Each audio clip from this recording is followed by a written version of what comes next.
Hi friends, welcome back to Shri Chandu blogs. అక్క ఏం రసం చేస్తుంది అనుకుంటున్నారా? ఇది ఏ రసమో కాదు. గార్డెన్లోకి రావడానికి టైం లేక ఉన్న వెజిటేబుల్స్ అన్నీ ఇంట్లోనే వేసి వాటర్ వేసి సోక్ చేసి పెట్టాను. ఇప్పుడే పైకి వచ్చా. అయితే ఈ వాటర్లో సోక్ అయిపోయాయి కదా, ఇవి మొత్తం బాగా స్క్వీజ్ చేయండి. బాగా స్క్వీజ్ చేసేసి ఈ రసంని మొత్తం ఈ ఉన్న వెజిటేబుల్ వేస్ట్ రాకుండా ఈ వాటర్ని మిగతా దాంట్లోకి ట్రాన్స్ఫర్ చేసుకోండి.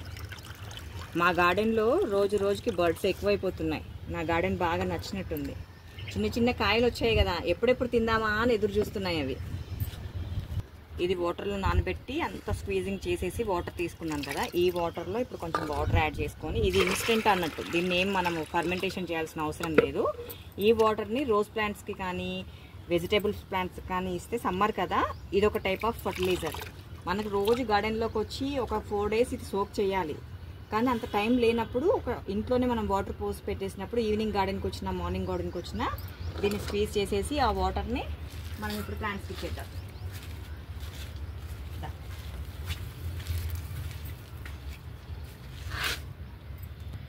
చూస్తున్నారా ఇక్కడ దోస తీగలు ఇవి మంచి పూత మీద ఉన్నాయి.